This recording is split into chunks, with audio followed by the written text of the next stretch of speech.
Coming on to the champion bumper, lads. 2 mile grade 1, 5 key stats. No 4-year-old winner since Q-Card in 2010. 13 of the last 14 winners haven't finished out of the first 2. Willie Mullins has trained 10 of the last 23 winners of the champion bumper, and I'm sure he's had a fair few seconds as well. Irish have taken 7 of the last 9.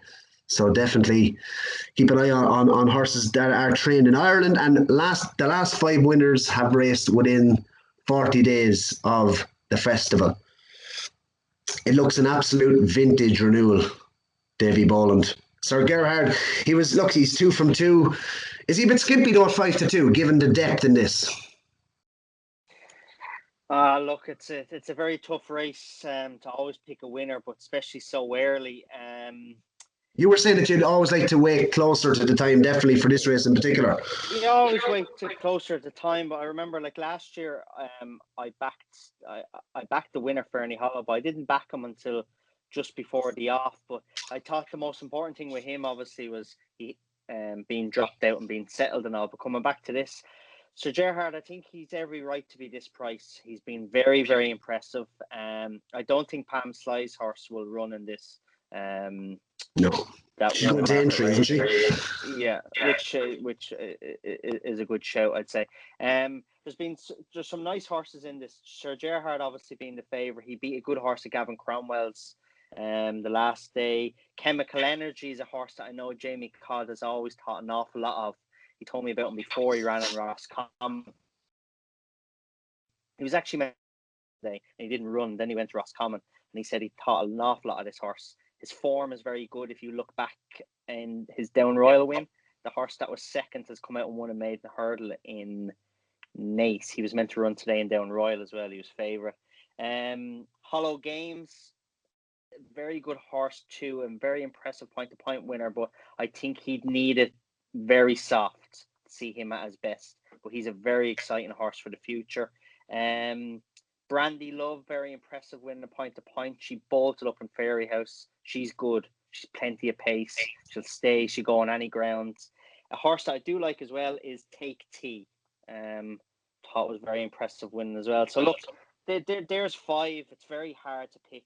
But I know no one wants to hear 5, but if I had to have a bet now, I'd go Brandy Love each way at 14s or 16s there.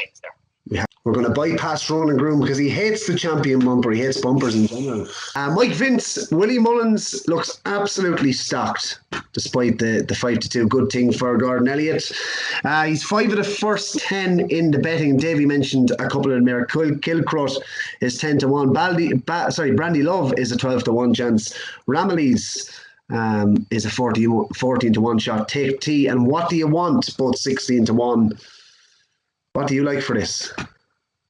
Well, you look at it, Mullins and Elliott. They could. I wish they actually ran 2 divisions of this.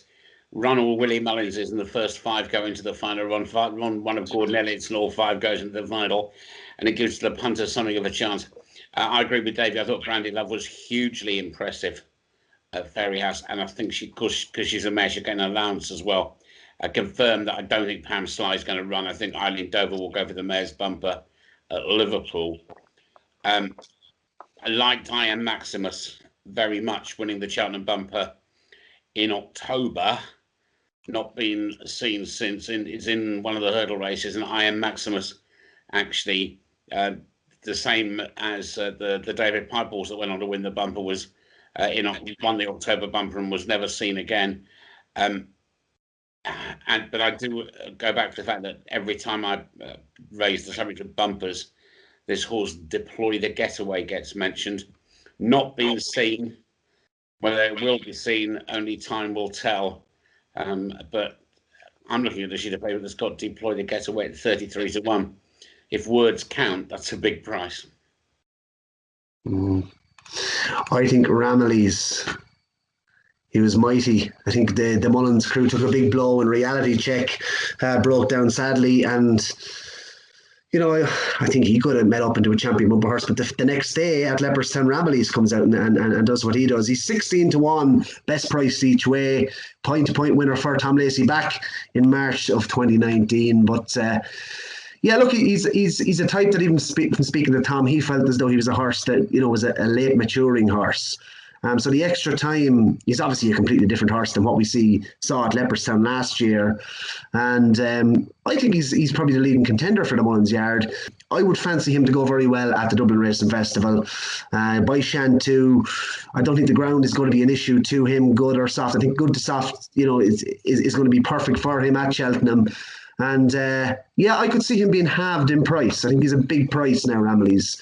And he was the one that impressed me the most of the ones. Very hard to tell, of course, at this early stage. And Dave, you mentioned Hollow Games, and I like the way he won as well. He might be of interest at 20-1, but like you were saying, it might take a couple of years till we see the best of him. He looks a horse that might mature as he gets older as well. He's only a 5-year-old. That's Hollow Games. But Ramillies for me each way in the champion.